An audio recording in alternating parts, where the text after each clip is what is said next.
Morning, everyone. Good morning. Morning.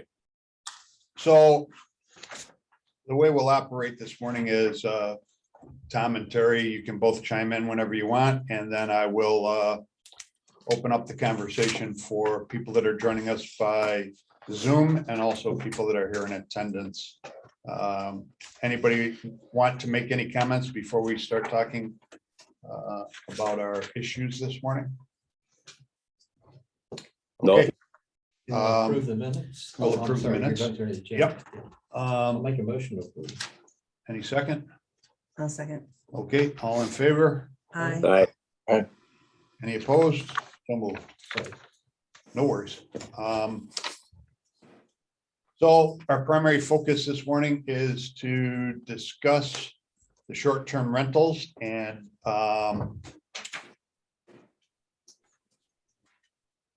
I have a draft Mhm. that Doug sent out. Oh, there it is. Last week for us to consider.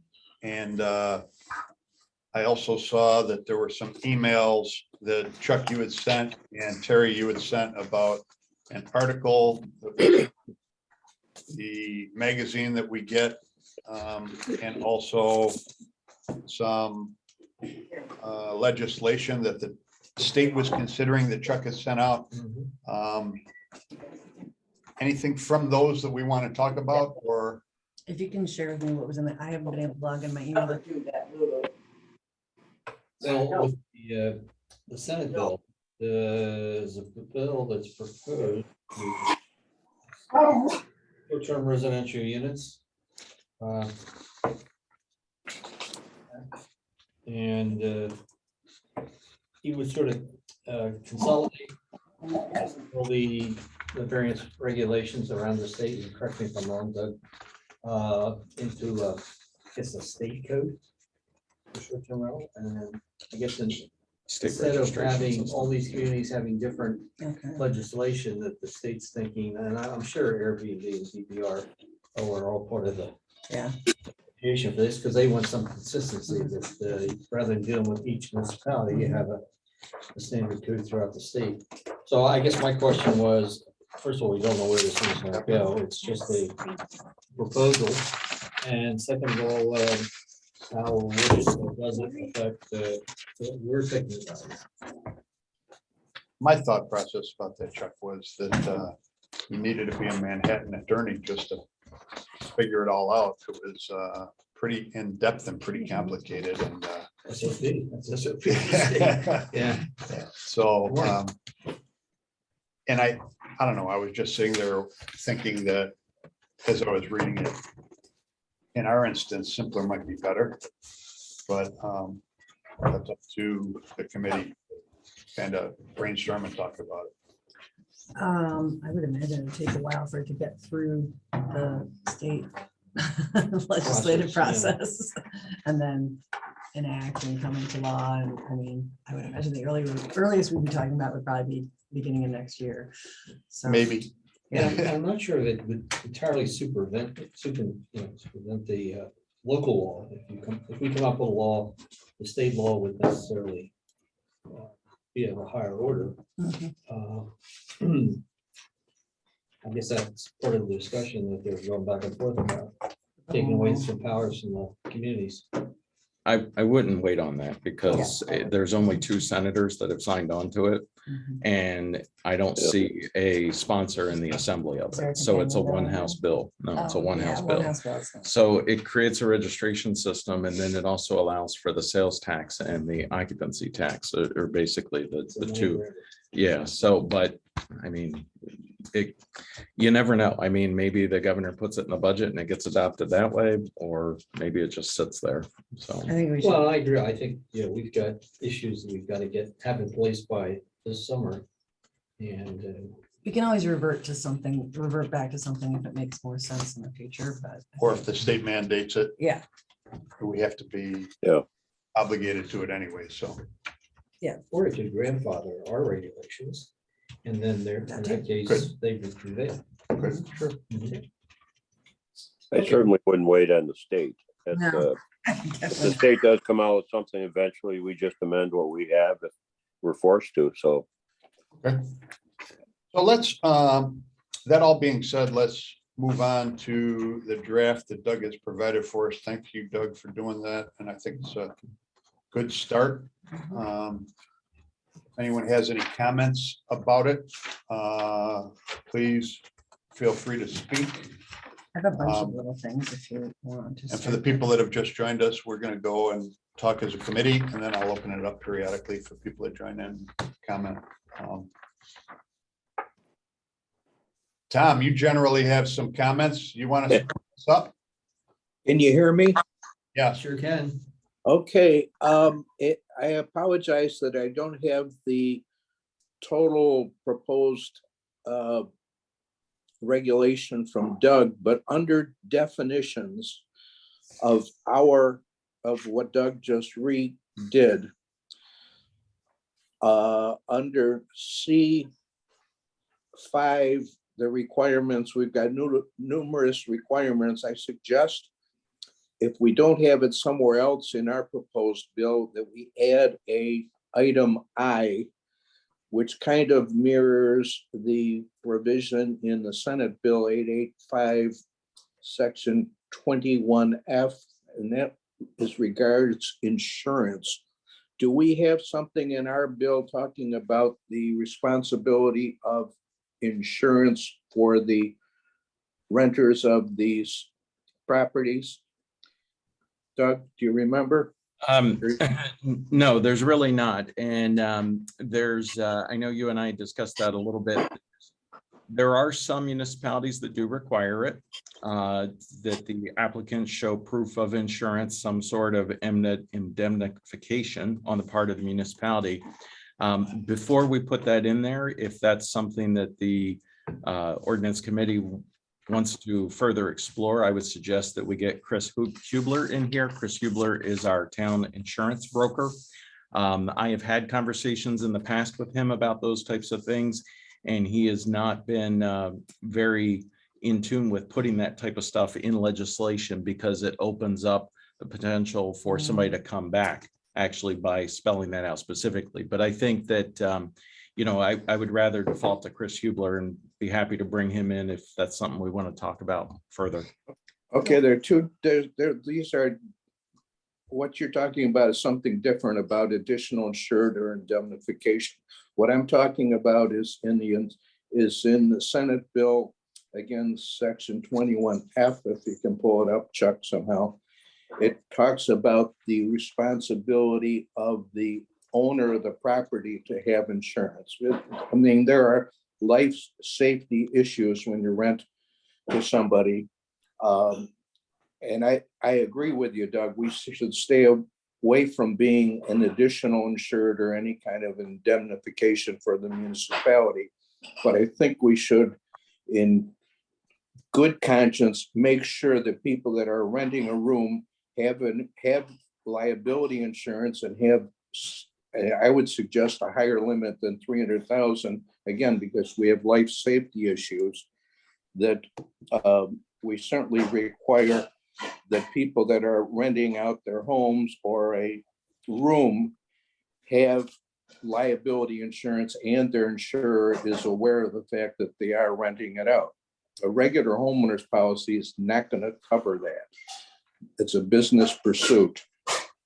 And we should somehow make sure that their insurers are aware of this. And 300,000 is woefully low limits when we're talking about life safety issues.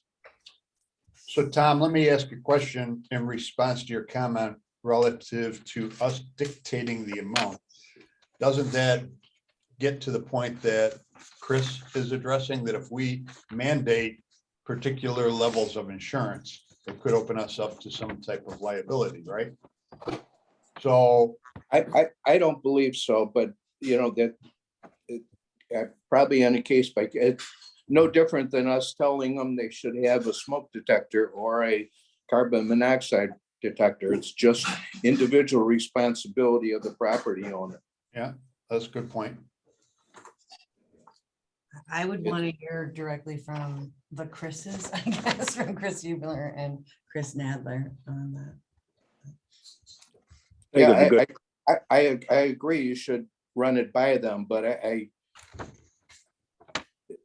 have a feeling that a lot of these folks that are renting out their homes or a room have not notified their carriers, and their carriers are gonna say that this is a business pursuit and there will be no coverage. I spent unfortunately 40 years in the insurance business. So that all being said, Doug, how do you think we should pursue this or address this? Well, I have the section here F that Tom is referring to, and it talks in the state legislation. I can bring that up. Well, I don't want to read the whole thing. It's a whole paragraph here, but what I can do is I can send this over to Chris Hubler. And maybe I can get him to have something in writing, and then if you want to, based on his response, maybe we can invite him to the next meeting to discuss a little bit more, but to make a note of it. That's the only suggestion I came up with. And again, it's certainly prudent to run it by Chris. Yeah, I'm just sitting here thinking, and let me think out loud for a second. Is there a way that we would be comfortable moving forward with this based on whatever their recommendation is without us inviting them to the next meeting? Just to try to expedite this before the summer season gets here? No, we think we need to get together? I don't think you have to bring him in. I think if Doug writes to him and asks for an opinion, he writes an opinion back. Look at his opinion. He doesn't have to be here first. I would agree with that. But it sounds like we need to wait to the next meeting to review the language that he might provide, huh? I fully understand Tom's point Yeah. about protecting the renters, absolutely, but it's our role to protect the town as well. So I'd love to hear, I actually would like to hear from Chris as well. And again, Doug, referencing our conversation, it's a further potential liability for the municipality if there is in fact no other insurance. You become the deep pockets. Yeah. And it's called joint and several liability, and I'm sure Chris will understand that. If there's no other insurance, the guy that's got the insurance pays the bill, and that's could end up being the municipality. I think it'd be good to wait and get some further word. I agree with Tom that this is a potential liability for the town. Should these people not have that kind of coverage listed already, which they probably don't. Yeah. Absolutely. Okay, so it sounds like it might be a short issue or that we could address pretty quickly at our next meeting anyways. Could I throw in something else? Go John, ahead, Terry. bringing this up as time has, it also opens up a question in my mind that, when I've had contractors come in here and work on the house, do some stuff on my property, I've always asked for an insurance binder, proof that they have insurance, liability, and all that stuff before I let them start a project. And would we be comfortable just accepting somebody's word that, oh yeah, I have that coverage? Or would we ask that as part of that permit process that they prove that they have that coverage, so that, God forbid, we don't become the deepest pockets down the line. Terry, it's called a certificate of insurance. Yeah. Yeah, the insurance companies and the agents are well aware of this, and it's something they crank right out if there is insurance to give folks like yourself. Yeah. So in other words, what we're suggesting here, Terry, is maybe they submit that certificate of insurance at the time they submit their application. Yeah, exactly. Absolutely. Doug, are you comfortable with that? I understand the request, and I will talk with Chris Hubler first. Yeah. We obviously will have Nadler's opinion on everything, but Okay, And that brings another question in my mind, not go to ahead. belabor this, but since we are not willing to accept somebody's word that they have this insurance, we are asking for proof. How willing are we to accept a statement and a permit that there's a smoke detector in every room, that there are rules posted in every bedroom, how to get out? How willing are we to accept that without some kind of verification on our part? Aren't we implying that we're gonna have a Chris Yeah, Johnson aren't we inspecting? inspectors go Well, out? that's what I guess I'm leading to, yeah. I mean, we inspect the house before we give a C of O, and I would imagine, you know, a new house, I would imagine that every house that we, or most houses we have in the town of Canandaigua have C of Os, but some older ones may not be equipped as, you know, modern houses are. I mean, there are requirements now for smoke detectors, carbon monoxide detectors. You know, we do write into this that we want to know that the rules have been properly communicated to the renter. But how do we know? I'm not accusing anybody of that would falsify a document, a permit application, but again, Tom, would that come back on us if these things weren't there? And, you know, again, God forbid, a problem happens and, you know, I said, well, gee, you guys should have verified that there was a smoke detector there or a carbon monoxide detector.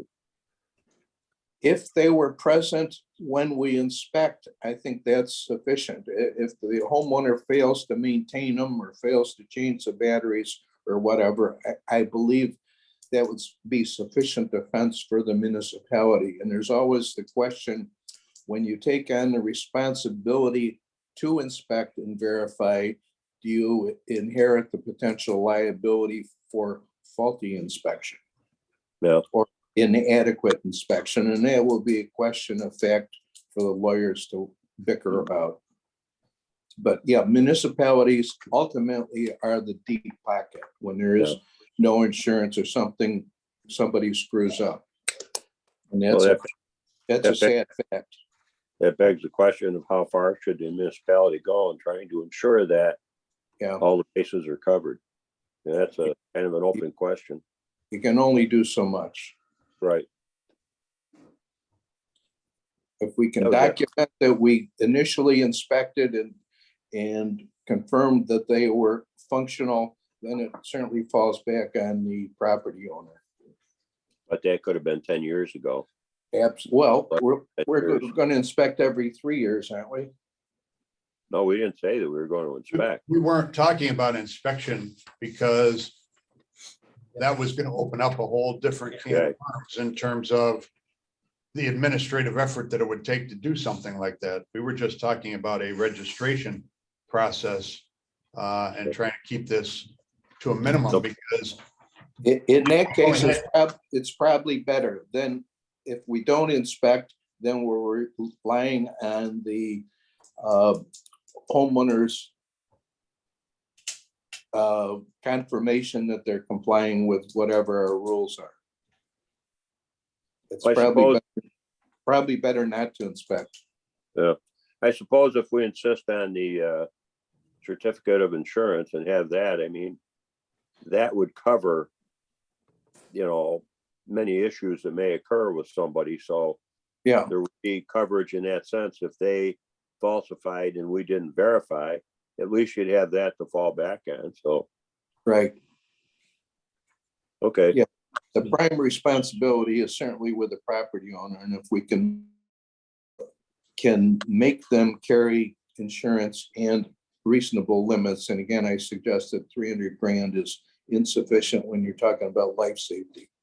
Right. We should probably boost it to $1 million. At least. we'll see what Chris has to say, but Yeah, your so, point's well taken, Tom. so the town's insurance carrier is Houston Casualty Company, and Houston Casualty Company has routinely come out annually. They've met with us, they've talked through a lot of different things, they've looked at our properties, they've looked at all kinds of stuff. Generally, the representative of Houston Casualty Company will say things to us like, if you require the person in this particular case that is getting a permit from you to attest that they are doing all of these things, that's why this is written like this, then that relieves the town of the liability if they don't. Right. And if we go out and inspect, that puts the liability back on us. So again, this legislation is drafted so that we don't inspect, but actually gives us, as Adeline said, implies that we could if there's a problem. Right. Well, you have the right. I agree with you, Doug. It's probably better not to inspect. Yeah. Yeah, right. Terry, you okay with that, Terry? Yep, I'm fine. Okay, moving on.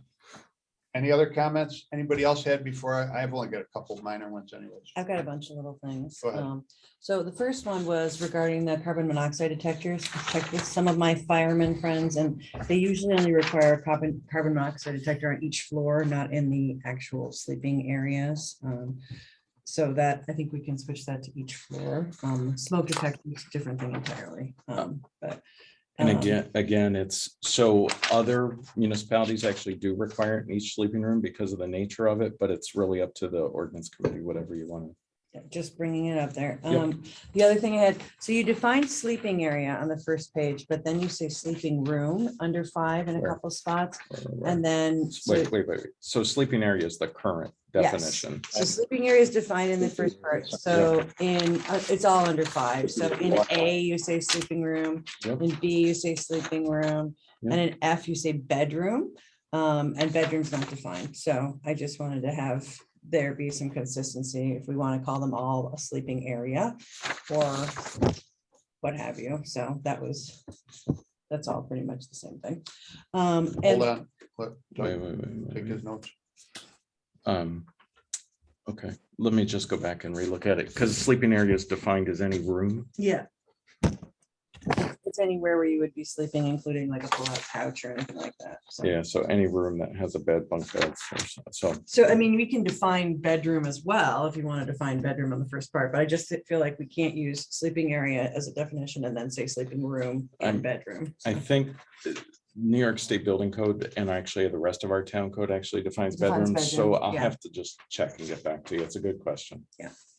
Well, and the F is all Okay, Doug? about, Yeah. Okay. I'm just making notes. F's all Slow about down just a little bedroom. bit I'm for talking me. about the same thing, but F's all about bedroom. Yeah. And it talks about the minimum of 1 off-road parking space for every bedroom. Yeah. So I wanted to discuss that as do we mean that for every bedroom or every sleeping area? Or for every, per number of advertised sleeping spaces or what have you. So some places will be a 4-bedroom Airbnb that sleeps 12, so. But when they got their occupancy permit, Yeah. it would show that's a 3-bedroom, 2-bath Exactly. house or a 4-bedroom, whatever it is. My question is, do we want the parking spaces to apply to the sleeps 12 portion of that or to the 4-bedroom portion of that? So And it's written now as the 4-bedroom portion of that. So if you had a 4-bedroom rental, it would be 4 parking spaces. I'm comfortable. So I'm just bringing it up to discuss. How about it, everybody so. else? How does everyone else feel? All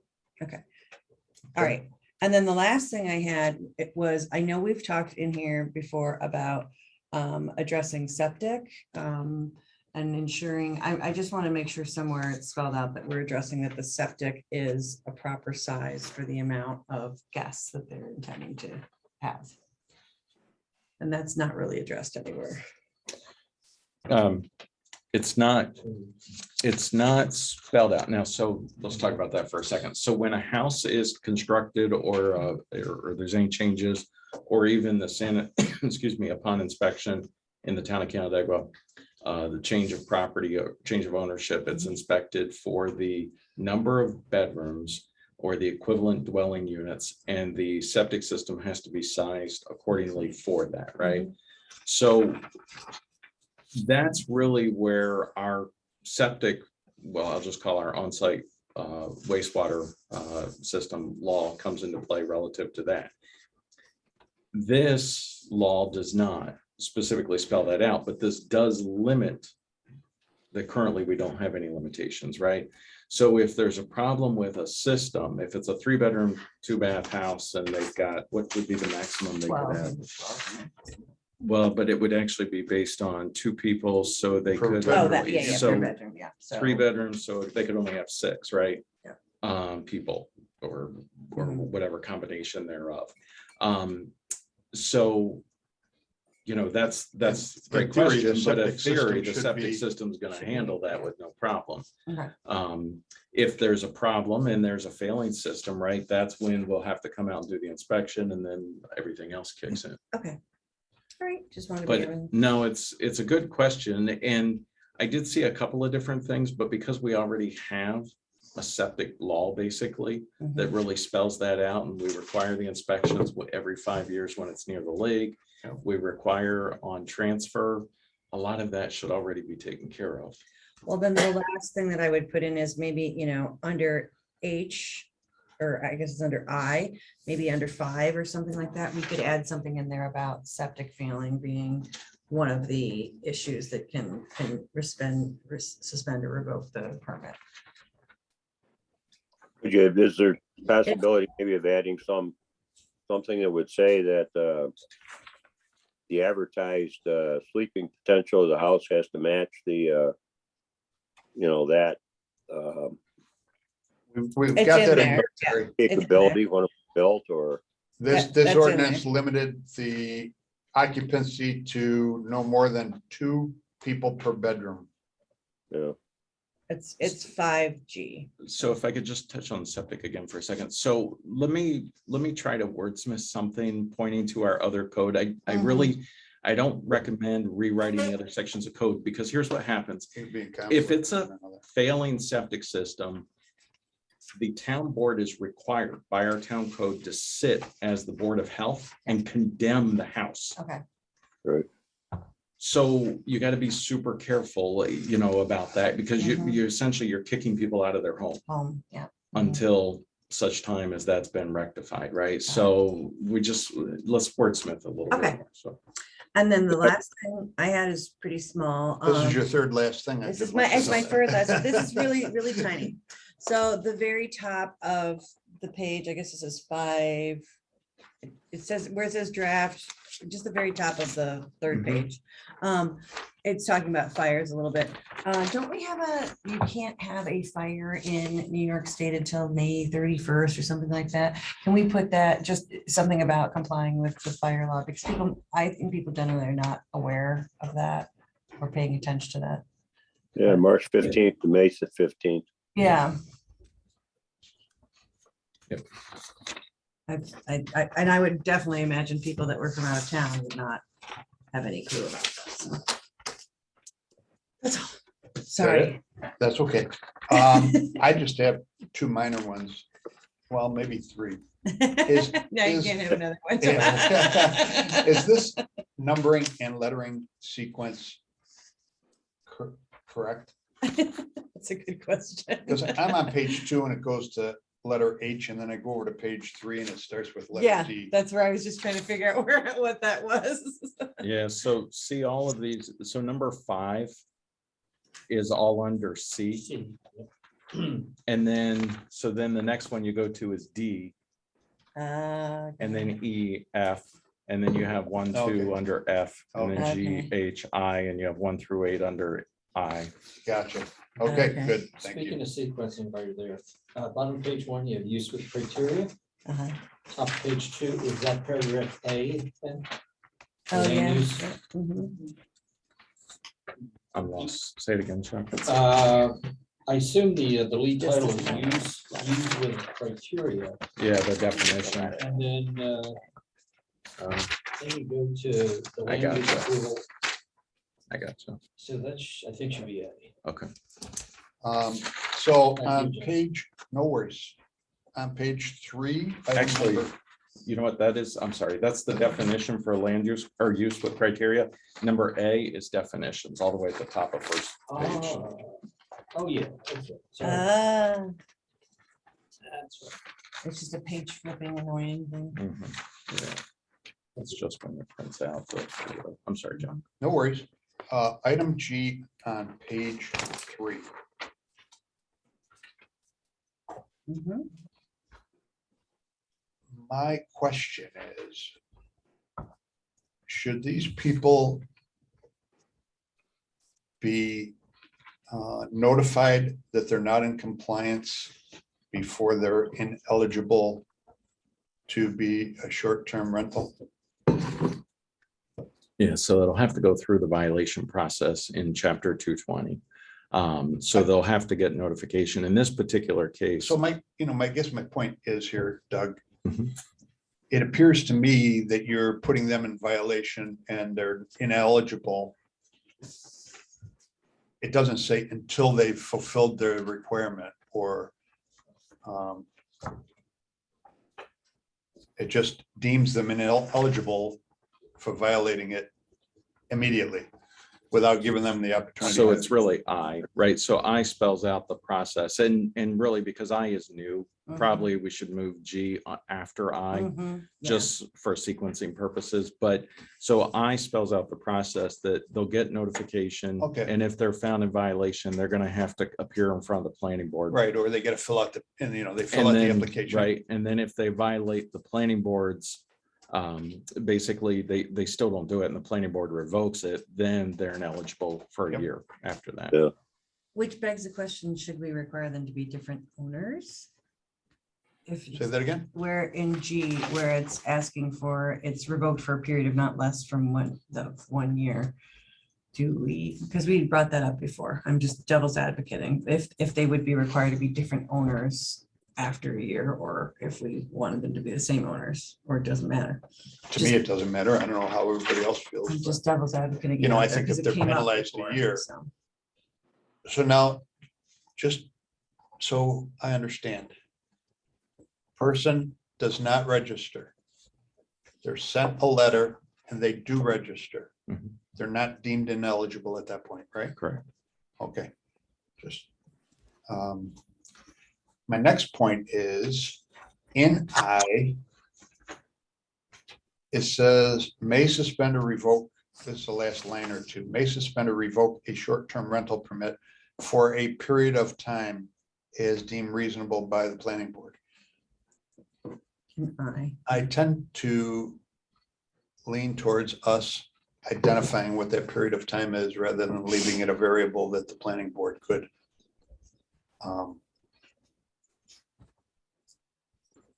be inconsistent with. So let me just ask this. So let's say, because it does require, and actually I pulled this from another municipality. For instance, I give you, just play devil's advocate here for a second. Somebody who's renting the house may not even know the address of the house. There's an emergency, right? They need to call 911. The new thing in here under number 5 is there has to be a posting in the house so I that saw they that. know the address, right? So let's say somebody removes that. So that's a violation. So if you define what the time period is, it takes away the planning board's flexibility to say, okay, you fixed it. We'll let you have your, Depends on the degree of the violation. Okay, because it gives them that point well flexibility, taken. you know. So this isn't just dealing with the not registering. This is dealing with any Any violation. violation. that- Yeah. Okay, Under the. okay, good. I'm comfortable with. Couple things. Let's see, on page 2, it says short-term rentals may be allowed in all zones unless otherwise restricted. We have zones where we restrict short-term rentals. Bear with me, Chuck. Where are you at? Top of page 2, Oh, the existing, okay. yeah, requirements for an application, short-term rentals may be allowed in all zones unless otherwise restricted. So they're not currently, to the best of my knowledge, restricted anywhere in the town of Canandaigua currently. So we could in the future, Could, so leave that, okay. yeah. So may not apply with it. Under 5 on that same page, I think the user of the premise should know what the trash and recycling provisions are for the property. That could be an issue, You mean adding something if there's not? Yeah, adding, Okay, that it be posted as to the frequency, the type and frequency of trash and recycling.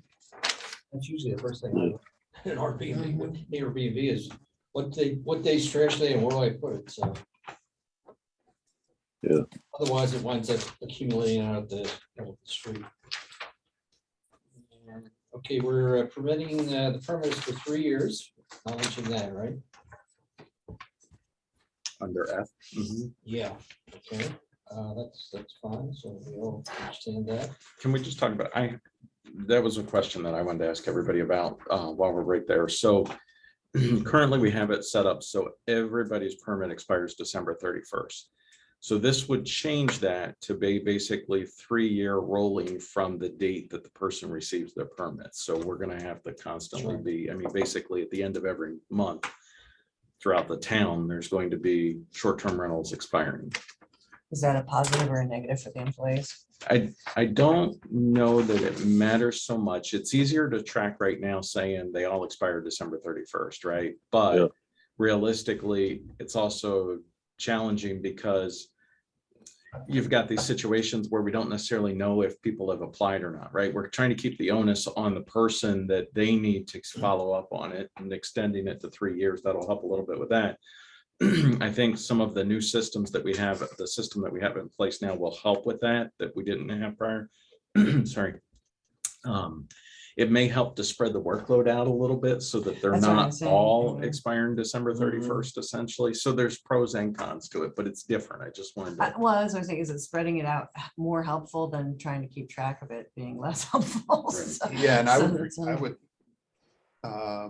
chime in with that line, whatever's best or most administratively efficient for the town is, I'm comfortable with. We could also have So, like 6 we- spots too, Do we intend to track all this ourselves, or are we going to be using an outside agency to help us with this? Well, we have a software system that we use to, that helps. The question is whether or not it's the right system as we get into this a little bit more. I know that we have a meeting scheduled with the owner of the software system to maybe make some modifications to it. So that's a question, Terry, but we have to have the system because the system goes out every single day and it looks for ads on Airbnb and VRBO and even Google and just all that, we have to have that system. Yeah. So, yeah. Well, they must have a tickler file attached to it someplace that every month would trigger, hey, this one needs to be renewed now. Relying on that rather than relying on an in-house system might be better. They do. There's different levels with these systems. So to be honest, we got the base level for what we have, so we may have to upgrade it a little bit. So we have to work through some of those aspects. Yeah.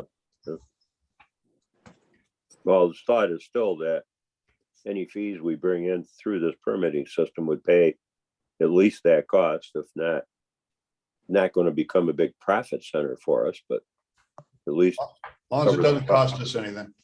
Right.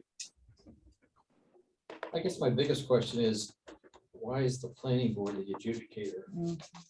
on this thing? I had a question on Why that isn't too. the ZBA or Not within the ZBA purview as far as. Right. So I actually have a list of questions here for you guys too, Go right? ahead. So, and that kind of is one of the things I wanted to talk about is,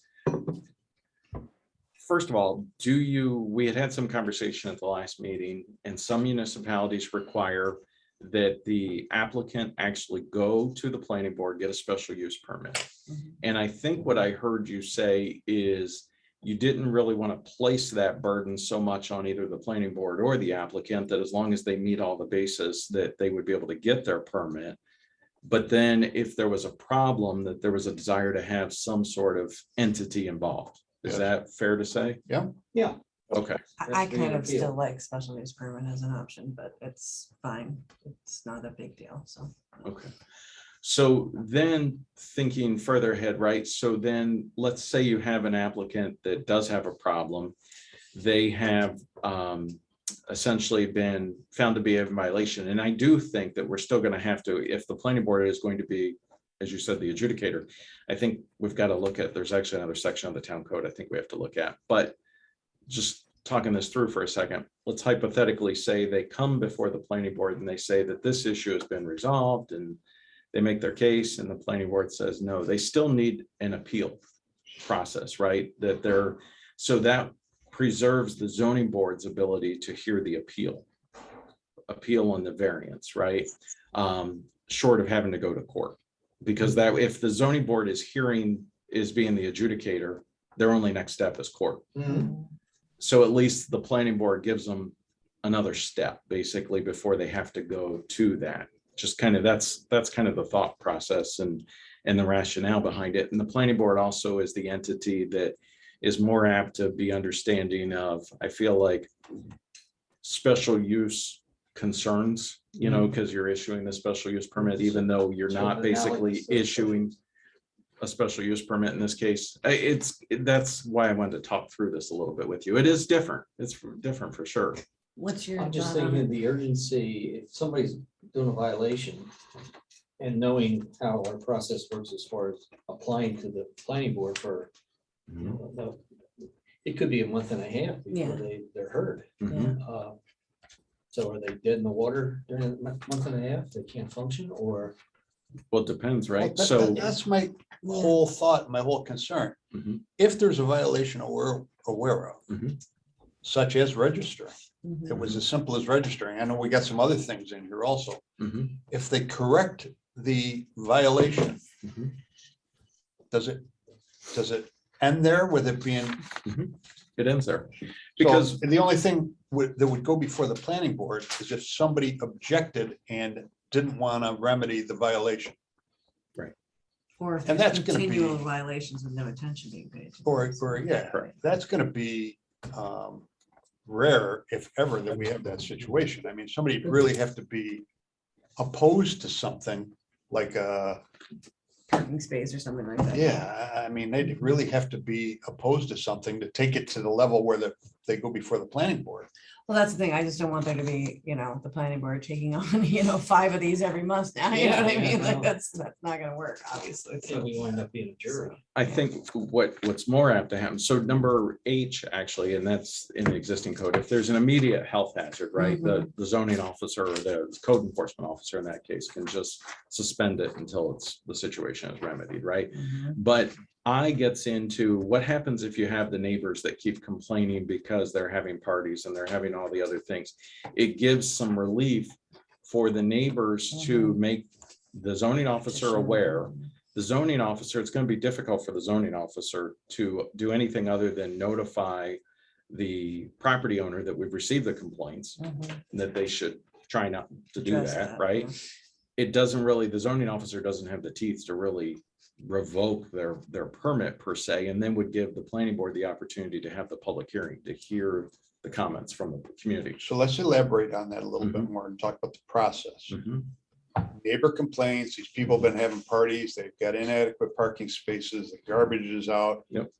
The zoning officer can go out and issue a violation to that short-term rental.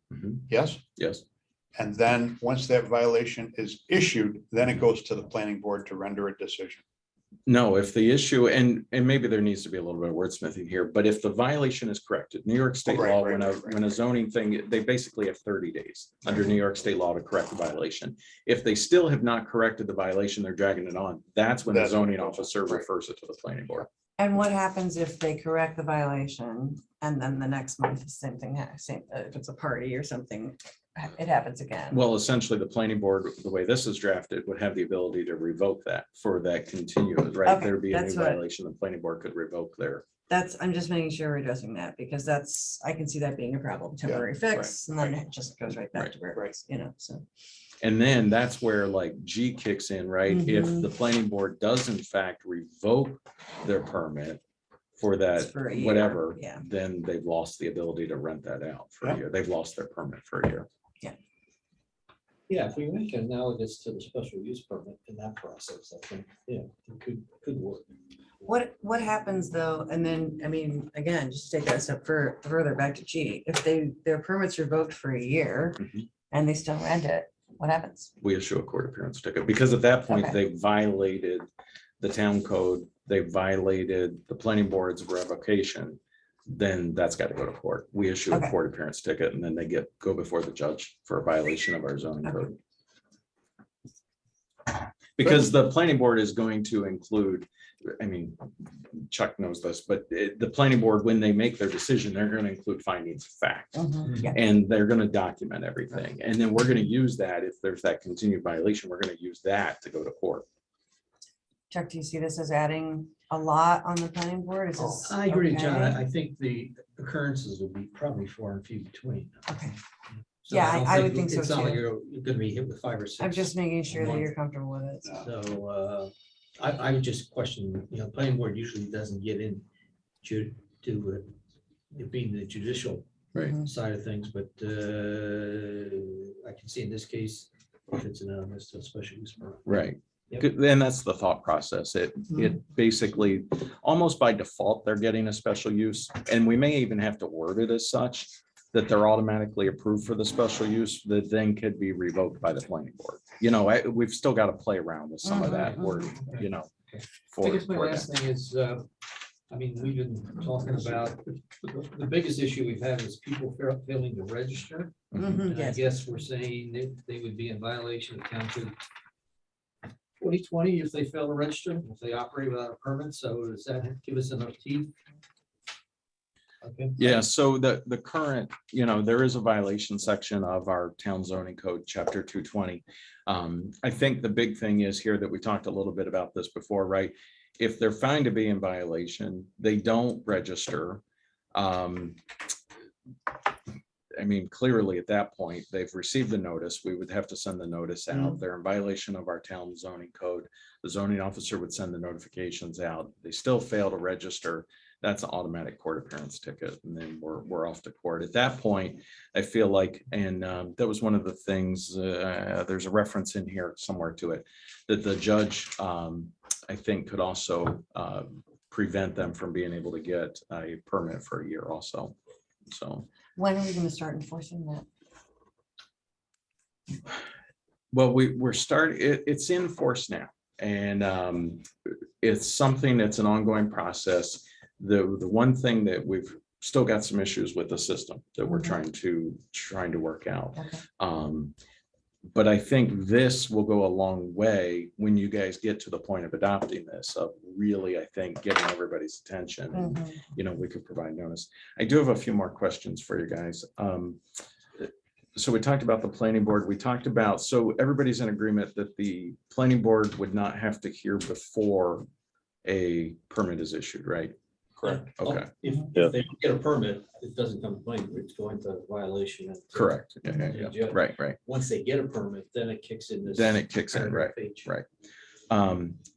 Another question, it's come up a couple of different times. You guys have had conversation about occupancy tax. So this doesn't touch on that really at all, but I don't know if that's something that you want to revisit or not. I know that there's been a couple of different conversations about that, whether or not there's a percentage that is collected to basically help with that. Just throw it out there. Does that have to get approved by the state? Yeah. Well, We had that little conversation. Yeah, so there's a section in this new law that allows it, but I think that there's already a section in law that allows for occupancy tax, and we would just have to verify it, but I didn't want to go chasing it if nobody was really Is in that part of favor your of it. cap? I'm sorry. Would that be part of your cap? Your No, tax? no, because it's a use fee, essentially a use tax, not a property tax. And the owners don't pay any portion of that. It's all coming from it being rented. Well, they correct? have to collect it in some Yes. fashion and then remit it, but yes. But it's directly coming from Yeah. whoever's renting it. There are these systems that I'm talking about, like these software systems that help with collecting that and tracking that and all that kind of stuff. Mhm. But that's, you know, we haven't rose to that level because we haven't, to this point, we've said that we weren't going to do that. But But- originally, I think we were figuring the registration fee would cover whatever. Yeah. Right. Now, do it. And that's, I mean, when you meet with the software folks and figure out how much more it's gonna cost to upgrade to a different level of their system, I think maybe that's where we can have this question again, because obviously we don't want to be putting this on the backs of all the residents in the town of Kennebec. well, and that can be Help it, done so. through the registration fee. You know, Yeah. maybe instead of $100, maybe it's $500, maybe it's Either or. $1,000, whatever it is, right? Let's So. get an idea what we're talking about having to Yeah. pay for, is All what right. I'm saying, so. So then the other question that I had, and this is more in terms of the legislation, I've actually seen it both ways as I've looked at different short-term rental laws. Adjacent properties. Should applicants be required to notify adjacent properties before they can receive their short-term rental permit? So the definition of adjacent properties is in here. That's a new addition specifically because of when there are the violations. But it was a question that I had. It's not in here currently, but would you want to require the person that is making application to attest to us that they have notified the adjacent properties as defined in here that they are making application for a short-term rental. I would like to require that. To what end? Well, as defined here, I guess would be the only way we'd be able to do it, right? So So they notify them and say, I'm making I'm application. making application, then what? Well, and maybe They that, don't like it. And they don't like it, or they, then what? well, again, maybe in some places that do it, define what that notification is, right? And so maybe we have to define what that notification is, but to the point where that the neighbor is then alerted that it's going to be a short-term rental, that the neighbor knows who the contact information is, right? The 24-hour contact information, that the neighbor then knows if there is a problem, they do have recourse to file a complaint with the zoning officer and the planning board, so that's where we'd probably have to spell it out a little bit more, but So I think that's. all of those things you just articulated, I think are good. Mhm. I just don't want to go and create conflicts by doing this, that's all. Mhm. But I mean, just a notification, say, I'm in a short-term rental, here's my contact information in case you need it, or in case there's any issues. I think that's a good thing. That's a, This would not be an opportunity for those adjacent properties to say, no, you shouldn't do that. You should not give them a permit. It'll just be notification that, hey, next summer, you might see some new people here. I mean, you could always change when the information is given. It could be upon receiving their permit or upon receiving their application, adjacent properties are notified.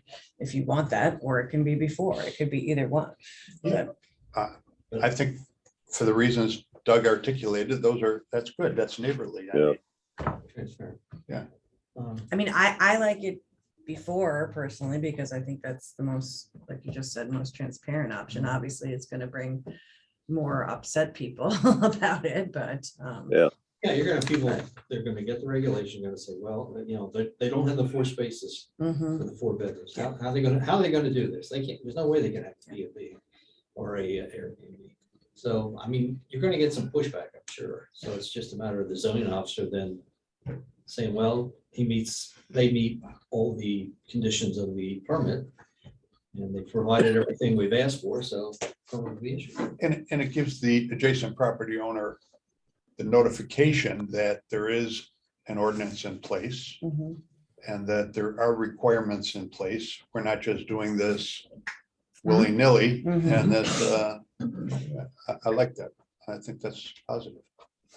Maybe that reference or that notification to the adjacent property owners could include a reference to this ordinance to be adapted. Yeah. Just so that the adjacent property owners know where to go to look for the rules and regulations. So Absolutely. Absolutely. They will. That's good. So at this point, Doug, do you have any more questions? No. At I this have just, well, go ahead. Sorry, Jen. That's okay, Terry. I was just gonna open it up, but if you got some comments before. Oh, yeah, just in here, the situation we had last summer with the big, the Bertie Rifles used to call it, the bowling cathedral on the hill up the road from me. The big gray house that had been hosting weddings and such. Where in here does it say that events It are does. not allowed? That it's, yeah, you can rent the place, enjoy the place, have fun with your family, your friends, but no large scale events, musical fests or, No bowling tournaments? yeah, no bowling tournaments, no cathedral gatherings.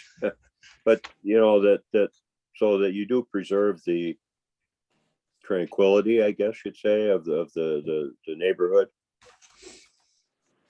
Where was that? Yeah, it's in here. I just got remember looking seeing forward to it. Yeah, I thought it was in yeah. there too. And then if they're found to be basically not neighborly, and obviously what's the big thing about this that's different would be 2 or more complaints would basically kick it to the zoning officers received about a parcel, would kick it to the planning board for a hearing in requiring the owner of the premises to attend the hearing. Yeah, it's But do number we- 7, I think. Any conduct on the premise involving parties or events or loud noises or when Okay. such activities and 2 or more complaints from adjacent property owners relating to such activities. There is something that's somewhere else too, that's like no events though. I forget where that was, but there is something. So I would like to thank everybody for their patience coming today and listening to this and holding your questions and comments till I open it up. I would just note that this is the type of process that we go through with all ordinances. It's really, this is an example. It's been a little tougher one, I think, but this is the type of process we go through with them all. So there's a lot of due diligence that goes into these before we make a recommendation to the board for approval. So with that, I'll open it up to, is it Sierra? Do you have any comments you want to make? Kara, thank you very much. No, I don't. I think that everything that has been proposed here is basically in accordance with what I've seen discussed in previous meetings, and I feel comfortable with that and look forward to working with the town further. Thanks. Good. And now I'll open it up to any comments that anyone has here.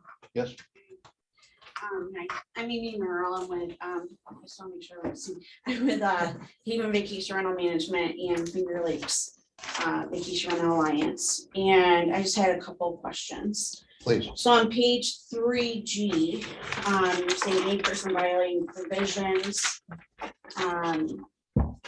their permit could be revoked. I believe this is the one for not less than 1 year. And you said that would go with the property, but should that go with the owner? If That's the what my owner, question was. yeah, if the owner sells the property and someone new comes in, because if revoking the permit would go with the property, then it would just make sense that issuing a permit would also go with the property. So should that go with the person operating it or with the property? It's a great question. I think that's one of the things that from a legalese, we've got to do a little bit more digging. Special use permits actually go with the parcel, not with the owners of the parcel. So if essentially we're calling this a special use by default, that's automatically approved and then revoked by the planning board, it may have to be with the parcel. Okay. All right. Do And you then, confirm that? Yeah, with yeah, the Chris's? yep, yep. The special use runs with the land, so. Matter of law. and then the fire ban, in New York State, there is a fire ban, but there's exceptions to it. And some of the exceptions are campfires less than 3 feet in height and 4 feet in length, width, or diameter. Small cooking fires, and they can't be left unattended. They can't burn brush with leaves.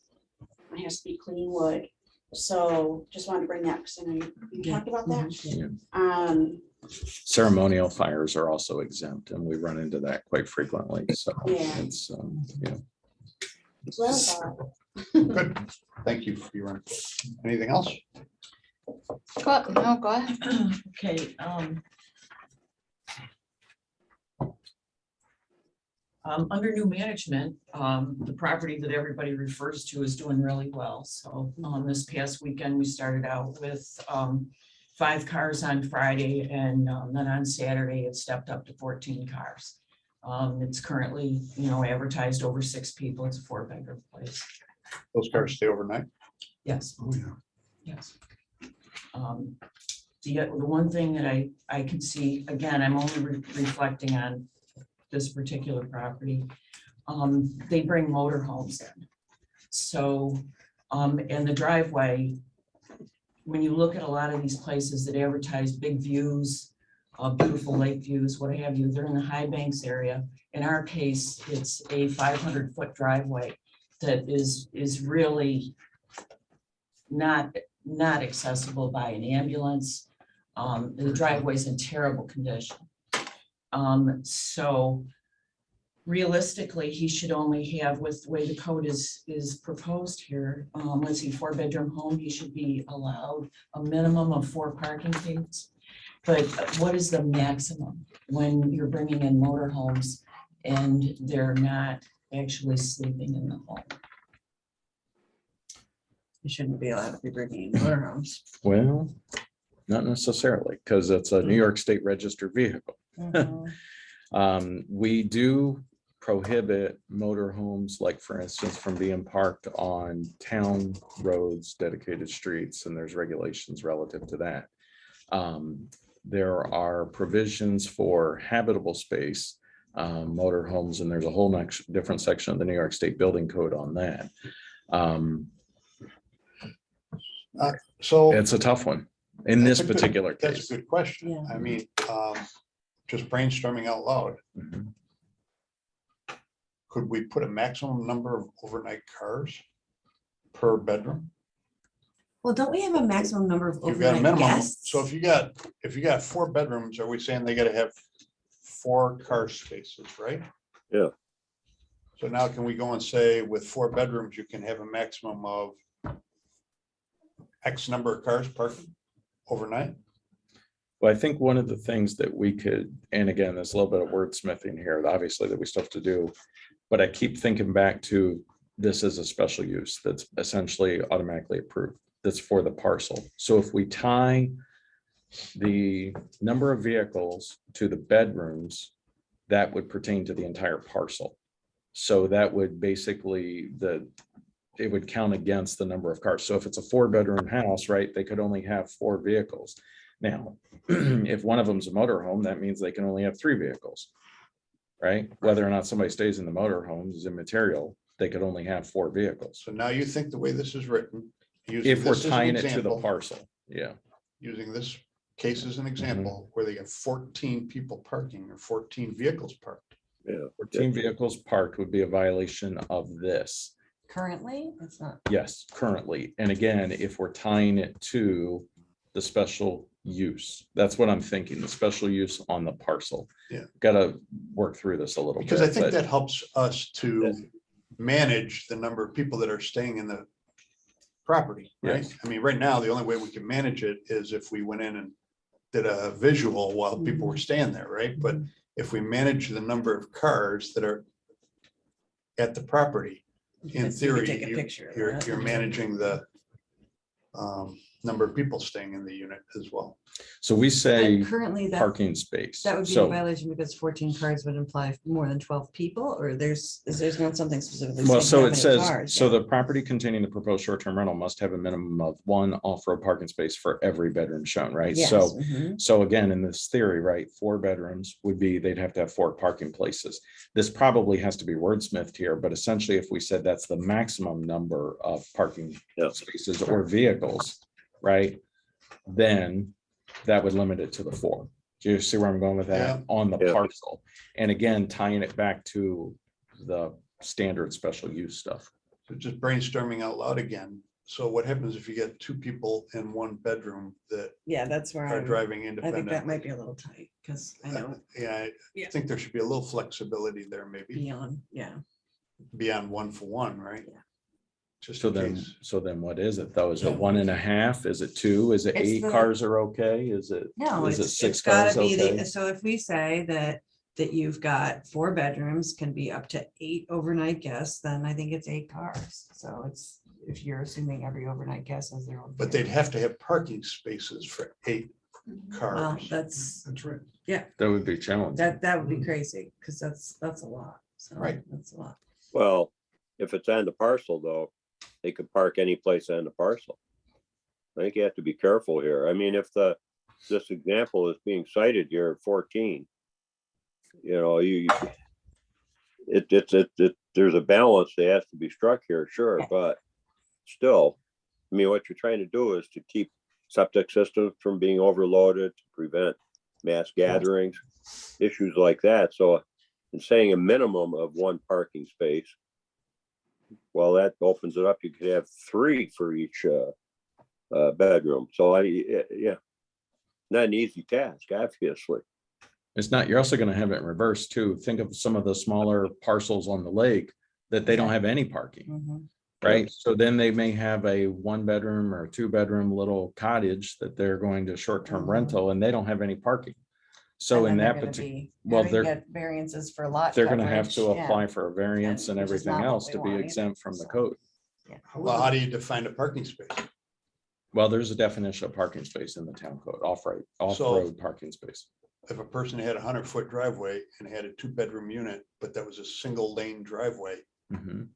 are they? I guess allowed- they could show it on the application that they can put 2 cars there and have those parking places, right? They're gonna have to show that. Yeah, and they but- could shuffle the cars themselves. Right, but I guess what I'm referring to is you have any number of places on County Road 16, they don't even have a driveway. They're Yeah. parking on the side of the road. Right. Technically, per this, they wouldn't be able to operate a short-term rental. But then I'm asking that question because in this case, the example that we're talking about, if they got a 500-foot driveway, Mhm. they could say, well, I can put 50 car, whatever, 20 cars. Can I But ask some of our guests, I mean, I would imagine either of you have addressed this before and would have an idea of.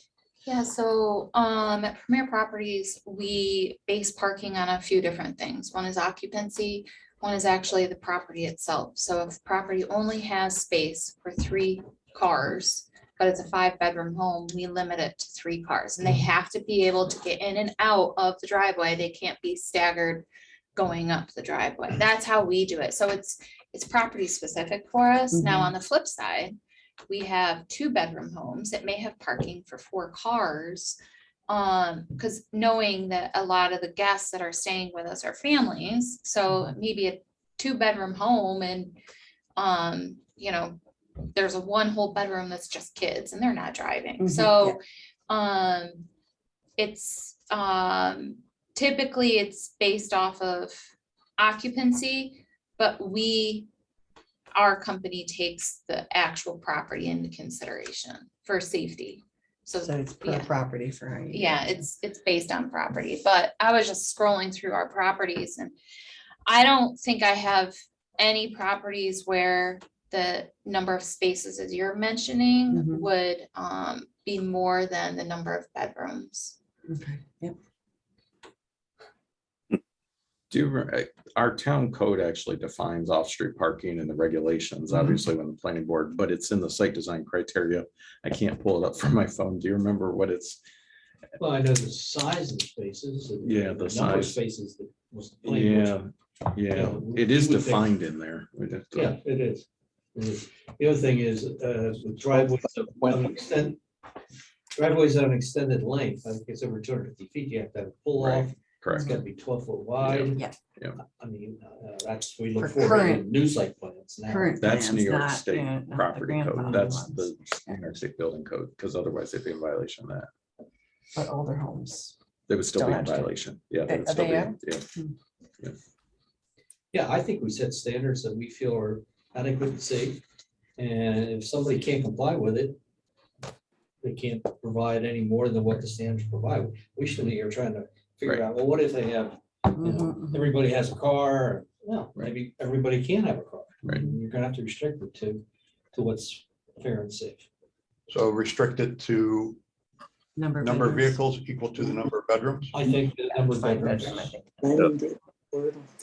And Even you though had it's said defined something in 10 that foot, I think we got that it. regulation would be applicable to most of the. I think so. Like I said, I was. Not an overword. Yeah, I was just looking through. Now I haven't gone through every single one of our properties in the town of Canandaigua, but I assume that there's gonna be, a period of time that this is in draft. So the maximum number of overnight cars would be limited to the number of bedrooms. And you don't restrict motorhomes. or Yeah, I don't, RVs. how, that's. Because that was the original question. I would It's- like to do that. I'm like It's a wondering how- vehicle. How could we do It's that? a vehicle. I don't know how to do that. It's a vehicle because it counts as a car.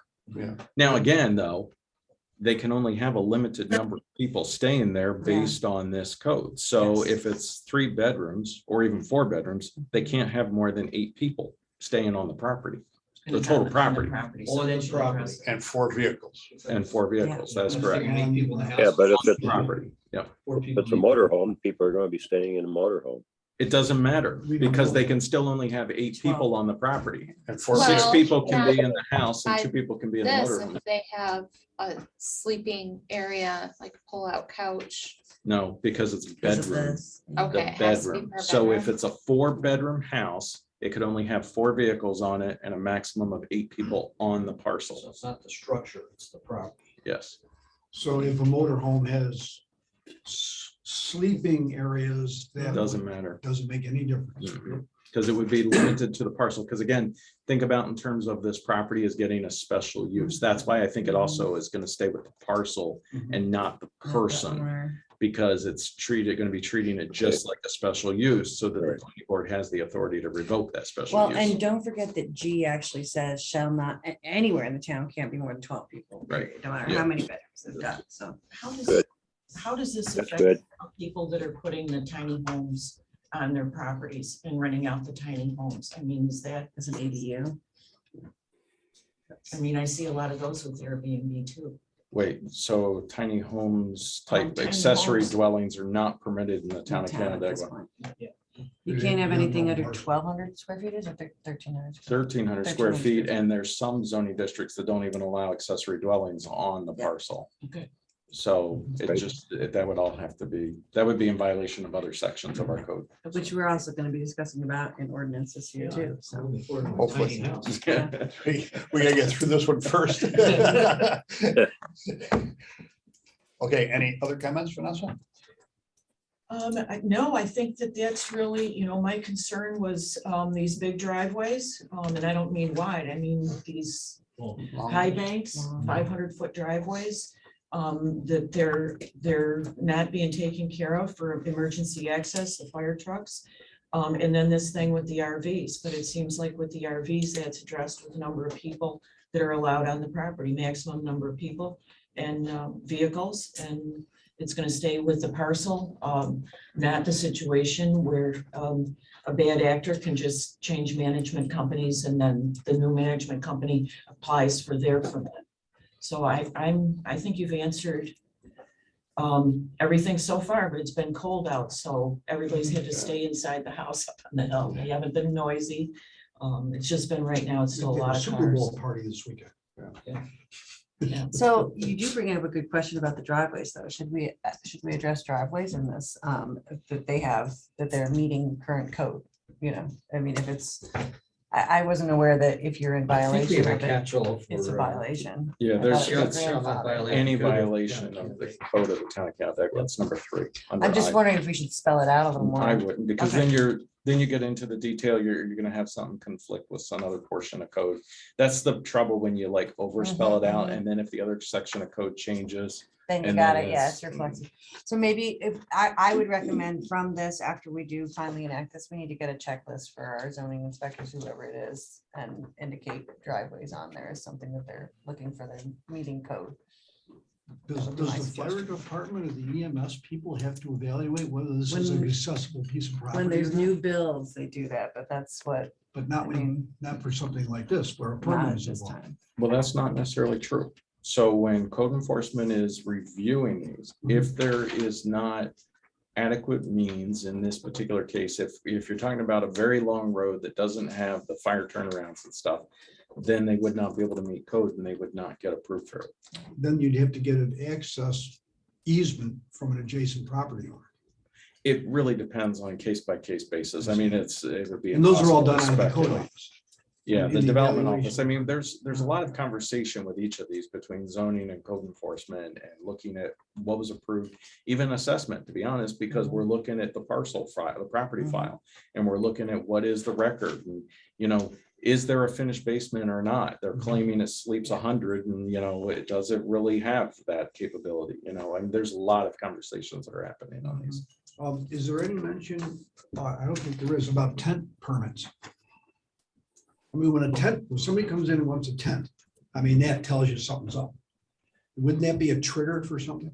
So there's another section of code relative to things like tents. But again, this would be for the entire parcel. So if it's a 4-bedroom house, Mhm. they can sleep no more than 8 people on that entire property, regardless if it's a half an acre or 1,000 acres. Are you talking about like But camping 200 tents people could or show like up with a wedding tent tents? and have a It's party. like- Event- it's about event wedding Events. tents. So this But section aren't you, would prohibit events. So it actually Yeah, spells it out here. it does. So involving parties or events or loud noises, or when such activities result in 2 or more complaints from adjacent property owners. So do they know that if, when they came in for a tent permit, then all that would just trigger, say, hey, wait, we don't permit events like that on these permitted On the short-term rentals, you mean? Right, Yeah, so essentially. or they have to get a variance for a number of people for one event.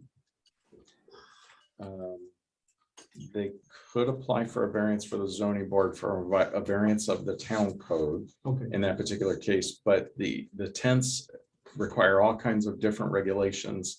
New York State code as well as our town code that require all kinds of inspections and everything else. So essentially, this version would eliminate the ability basically for parties events at a short-term rental location. Okay, good. All right, let's bring it back to the committee level. Did she, I don't think we ever had her be able to say what. Did you have questions or comments you wanted to make? I know Couple. that's- Okay, I apologize. It's okay. First of all, I think it's very similar to what we've seen with other towns, so it looks really good. Couple questions I have is, you say this will be in effect for this summer. Now, we already have guest license agreements signed Okay, good. with a good amount of properties that do have Okay, good. over occupancy of over 12 people. So what does that mean for the people that have already paid money to us in that situation? So once the code is adopted by the town board, then it goes into effect once it's filed with the New York State Attorney General's office, which is typically within 30 days. At that point, so two things, you wouldn't be able to get a new permit for a short-term rental unless it meets everything that's required in this code.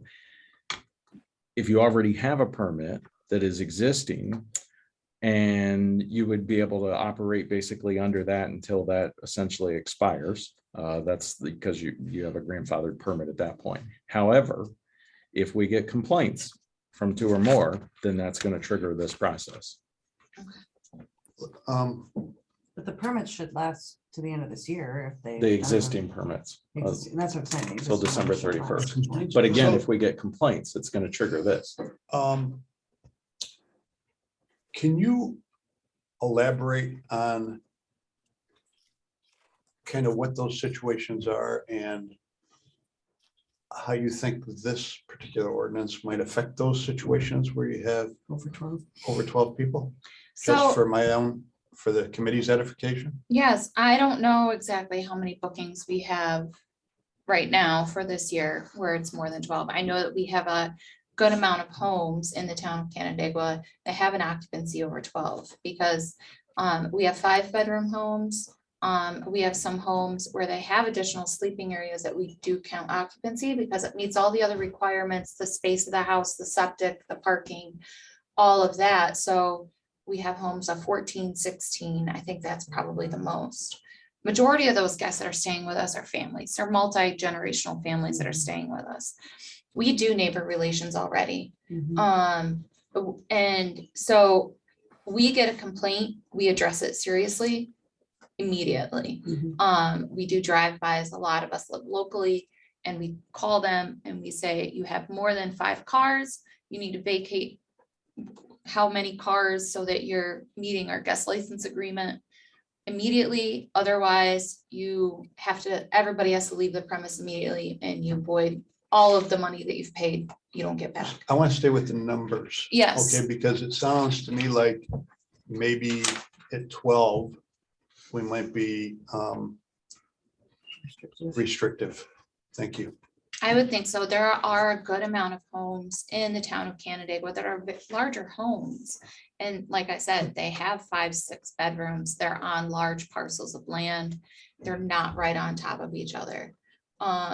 We manage those homes very successfully with minimal. I don't recall us in the last few years having to get involved with any. And in some of those homes, I'm hearing you say that they have areas that are similar to a bedroom, but there might not be labeled a bedroom. Pull-out couches. Where they and have things pull-out like that. So we couches do and- have those. We also have a few homes where there's 2 bunk beds in a room, very spacious bedroom. And there may be 2 sets of bunk beds in there. Mhm. So in other areas, what we've had to do is the owner has to lock doors. Their occupancy goes down, their income goes down. And then within few years, they're not making What they needed to what make. they needed to make, and so they're selling, which is unfortunate. But we do make sure that any sleeping area, I mean, it could be a day bed. It has an egress of some sort so that there is some type of fire escape. So we take all of that into consideration when we're talking with the owners. We're not advertising that they should fit 3 bunk beds in one room. You know, we're very cautious about that, but, So if we can just talk about Yeah. that, so for a second, so this specifically would not allow that. So this Yeah. says shall not exceed 2 people per bedroom shown on the floor plan. So that would be the floor plan of the house that we have on file here. We do run into issues with living rooms that have pull-out sofas that are being rented out as short-term rentals, right? That there's actually not even a bedroom in the unit, and especially right on the water. And so those are some of the ones where we have run into some configuration issues and stuff that essentially they wouldn't be able to operate as a short-term rental because it doesn't have a registered bedroom. mhm. Why don't we think about making it 3 people per bedroom? Because then that would be like if it's a 6-bedroom house, that's 18 people. If it's a 4-bedroom house, that's 12 Well, you're people. still talking about going over the 12. Yeah, that's- I The know, other, instead of saying 12, we could do it 3 people per bedroom. I think that the biggest circumstance that we come under is we don't advertise a loft as a bedroom Mhm. because it's not a closed off area, but there is a bed there. So they may have the sleeping arrangements in the loft area. Mhm. And as you've been in many homes, Mhm. lofts are set up to be a bedroom. It's just that because there's not that clear wall, that by New York state law, we can't call it a bedroom, but it does increase the occupancy for that. But if you've got a 4-bedroom house Mhm. with a loft and a pull-out couch, right? Mhm. And you've got queen beds or twin, say whatever it is. So you've got 8 people in the bedrooms, 2 people in the loft, 2 people in the living room. Mhm. So that's 12 people. So 4-bedroom house, 3 per bedroom, 12 people. That's why I'm saying it might work, because if you're calling it 3 per bedroom instead of 2 per bedroom at maximum. And we'll occupancy. still have to change our advertising and change the limited amount of occupancy. Just brainstorm out loud, okay? What if we made the applicant identify the number of beds they are applying for at time of registration and make them show that on a plan? So in other words, if they had a couple of rooms that had 2 twin bed or 2 bunk beds in it each, and they identified that in a plan, is that a possibility? Well, we do that now. I mean, essentially, they have to, with whatever it is that they're doing, that's how we catch these ones where they've converted the basements to bedrooms and there's no points of egress and all that kind of stuff. But I think what I see more often, even with the house on Middle Cheshire Road, if you go to the Airbnb or VR, whatever it is, and you look at it, I mean, they've put bunk beds in living rooms and family rooms to maximize the number of sleep. And those are not bedrooms. Those don't meet the requirements of the New York State Building Code for actual bedrooms. So that's why a lot of municipalities limit it specifically to bedrooms, and they Which base is it why off I'm of saying if it bedrooms. was 3 per bedrooms and bedrooms is defined, then that's allowing even other spaces too. So in this, is a loft considered a bedroom? No, But if you're doing 3, that's what I'm saying. If you do 3 per bedroom, Mhm. let's say you've got a 4-bedroom house. There's a queen bed in each one of those 4 bedrooms and or bunk beds. You've got something that sleeps 2 upstairs and something that sleeps 2 downstairs. You're still gonna be in compliance, right? Because you've got, Not with the homes that we have. Because I have 5, 6-bedroom homes, but I can only have 12 people. so, No, that's no, what that's we're what I'm saying. saying. Oh, okay. If you had a 6-bedroom home and we were saying 3 per bedroom, then it would be 18. Yeah, That's that would what I'm work. saying. And so if it were a 5-bedroom home, it would be 15. So Yeah. I would think if you did it 3 per bedroom, that would allow for there being spaces that had Mhm. other beds instead of defining it, maximizing. Yeah, Terry and Tom, how do you guys feel about that? I would just caution against watering down what we've already created here. I think the plan that we put together is adequate for the town, protects the town, protects the renters. I would not start playing with the numbers.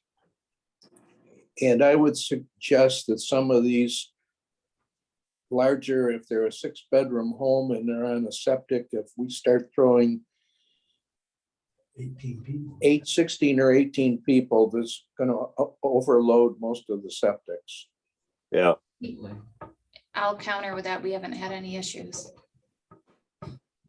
How many homes that are you referring to are actually on septics versus public sewer? I don't know that number off the top of my head, but we manage 268 homes across the Finger Lakes region. There's a good amount of those homes that are on septics, and we're very, very strict about that with our owners. And we may have a septic company come multiple times during the summer to make sure that there isn't an issue. But now we're pushing more. We have a lot of owners that have actually increased the size of their septic, which is a substantial investment for them. It's also a state permit required for that, right? Yes, yeah. So, I mean, we're doing our best to follow the rules. What other comments do you have? So there was this summer, my one question with D, the process, is there a level of expectation? Do they get it immediately upon application, or is there like a 30-day wait for the code enforcement officer?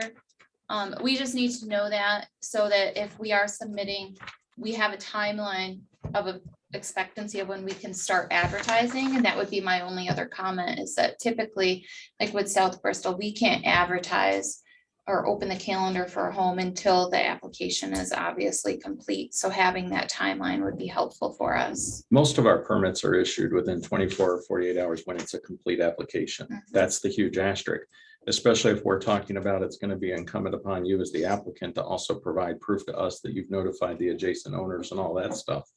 If it's a complete full application, we'll be able to turn it around immediately. Okay.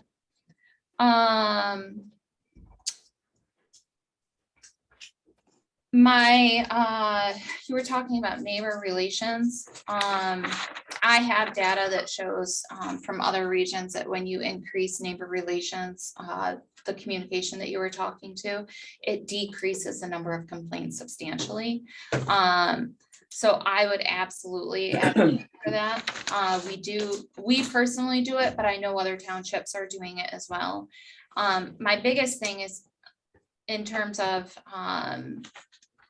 responsible renting is it's the communication with the guests before they even arrive.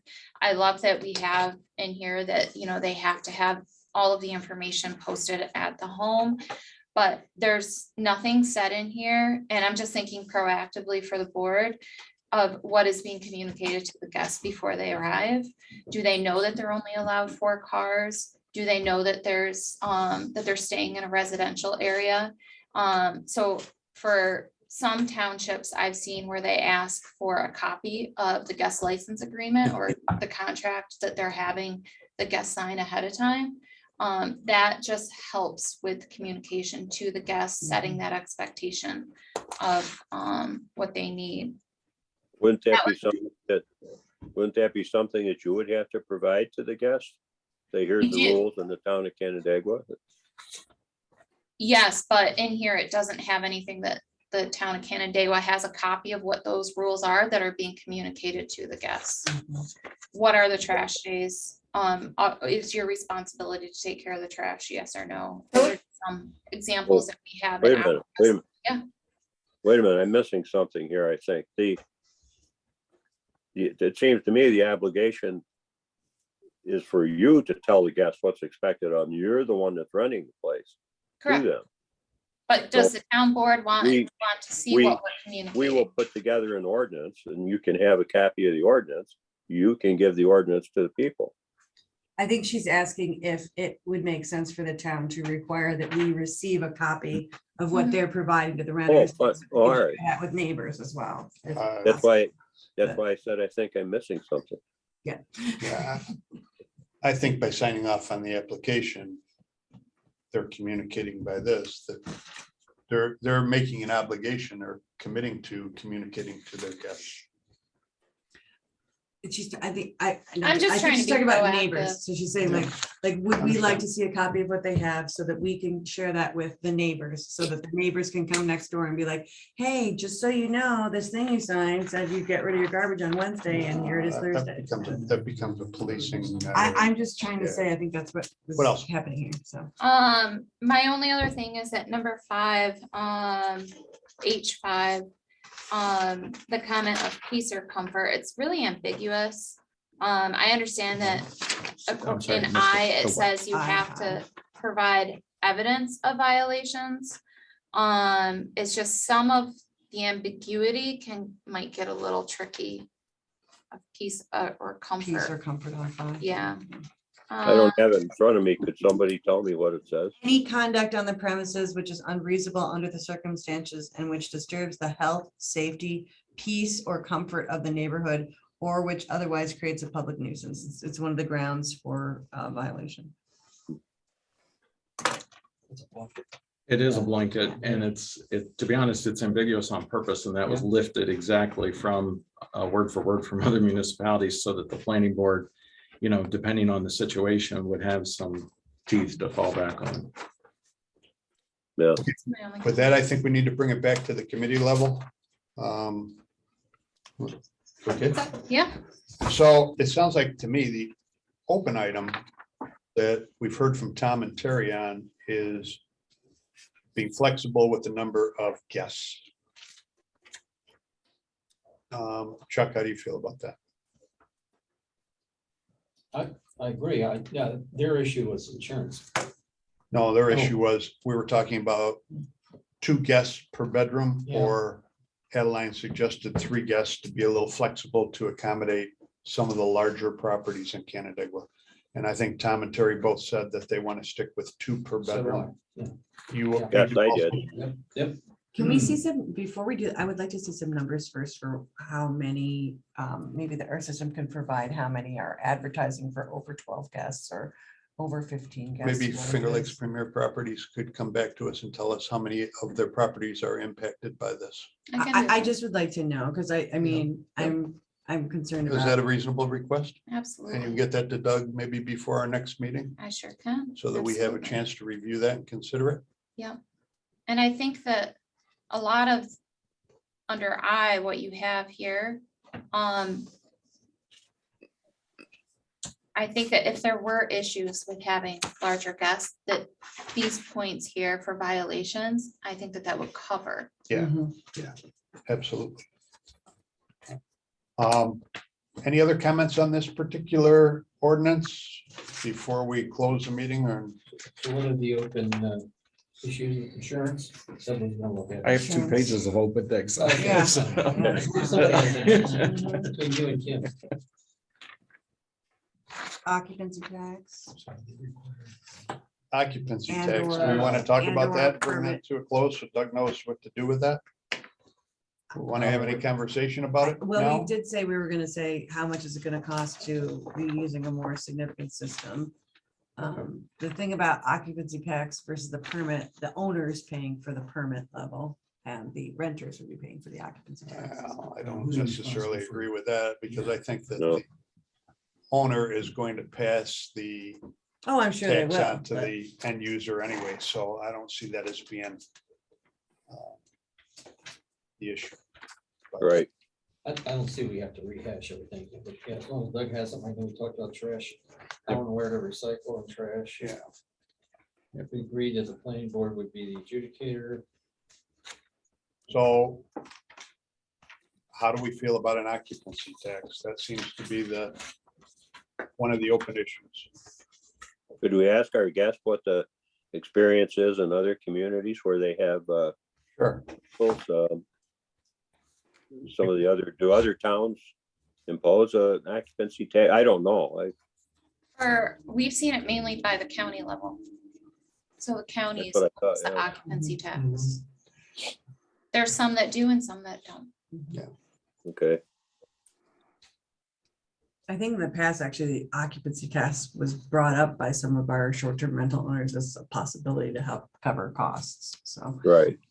that was not, I don't think that even came from us. I think it came from some of the guests. Well, originally our goal was to cover the cost of this effort by the permit fee. So, I mean, we loosely talked about occupancy tax, but I don't know if that's really something we want to get involved with at this point. Yeah, I agree. I So agree. Doug, would it be possible for you to review that fee and come back to us with a recommendation as to what you think would be adequate to cover our administrative costs for that? And it's a 3-year permit. It's not a 1-year. So, Mhm, right. that's a Yeah. Good point. Everybody good with that? Mhm. Okay, I think we've talked enough about this. Just a quick question. Hopefully our next meeting can be a short discussion on short-term rentals. I'm being optimistic. It's Um, gotta go to town board after all this too, you know. I put permeable pavers on our list of topics for the next one to discuss. I know that we've talked about this before, but I will share my reasoning with this. When I was on the zoning board of appeals, this came up often, Mhm. and most every property that had lot coverage or building coverage issues, there was a recommendation by the ECB to consider permeable pavers as a way to mitigate the issue. And I went to an ECB meeting, I think it was last month, and talked about this a little bit with the board. And I think the feeling was from that board, yes, there should be some consideration for the permeable paver usage. And I think it's worth talking about and brainstorming again. I know, Tom, you have some strong feelings about that, but I think we ought to try to motivate people in some way to use permeable pavers as a way to protect our lake. And I just throw it out there. I think that that might be more of an important problem solver for our lake than building and lot coverage if it varies by a couple of percent. And that's, in my experience, that's been where we're at. You know, somebody will come in for a variance because they're at 16 or 17% building coverage, Mhm. where if they use permeable pavers on their driveway, that would probably be a better protection of our lake than the 2% they're going over on the building coverage. So you have the new chair of the ECB in the room here, Kimberly. And also this month, there's a nice, wonderful article in the town newsletter that Edith Davey wrote about permeable pavers and reasons for their usage.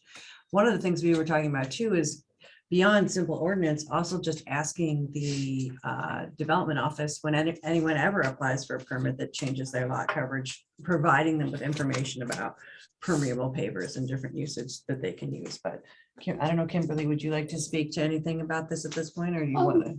Actually, as the board, we were going to talk about it last time, but our meeting Mhm. kind of too long, so maybe this next month we'll Yeah. talk about that. So I think it's worth talking about it at our next meeting. Everybody comfortable with that? Yeah, I would just recommend do the technology involved with permeable pavers. I mean, permeable pavers are very generic. Yes, word. exactly. Yes. And I know if we get a recommendation from the ECB or if it's a part of the ZBA order, the planning board, since we lack a technical definition of how permeable pavers are to be installed in the town of Canandaigua, we look at it on a case-by-case basis and we ask the engineer to provide a geotech provision that he shows us what kind of absorption ability the ground has, what kind of design he's proposing, make sure that design, given that criteria, is on the plan. So it is looked at on a case-by-case basis, and that's why permeable pavers should be designed Mhm. based on the soil conditions. Environment. Yeah. And then you've got the maintenance issue, which is another thing we gotta think about is it's, once you put it in, it's gotta be maintained. Mhm. And it can't be covered with driveway sealer or something Mhm. like that, because that would take away the permeability of the thing. So there's a lot of technical involvement here, and I think maybe MRB should be here to help us with that, because if we come up with a specific spec for permeable pavers, it's not gonna be something that applies to all cases. I think that's a little more general. Okay, and another thing that came up when I was on the zoning board was that a stone driveway, Mm-hmm. and we were particularly talking about sandy beach lots, It's considered impervious. are considered to be part of the building coverage. Mm-hmm. And I think we ought to look at that. You know, if somebody goes out of their way to put a stone driveway in to create permeability, I don't know why that should be considered part of the building Keep it coverage. stone. I would encourage you to invite Kevin Albany. He has a lot of data and Yeah. he's had Kevin. very strong opinions about Those these and whether or topics, not yeah. they should be included. So, So let's I'm a invite little hes- UCB and Kevin Mulvaney. yeah, And I'm just a say- little hesitant to invite them at the next meeting, not knowing whether the short-term rentals will get. Well, we can always address the permeable first and then go into short-term rental. You know what I mean? We could do it that way if you wanted to. Permeable pavers can be a long conversation too, though. All I right, want to get that off the table. yeah, right let's, now. at the next meeting, let's just deal with the short-term rentals. If it's a short meeting, God bless us. And we'll deal with permeable pavers and stone driveways at the subsequent meeting. In April. Yeah, Sounds good, John. So March. okay. What are you looking at? Our next meeting is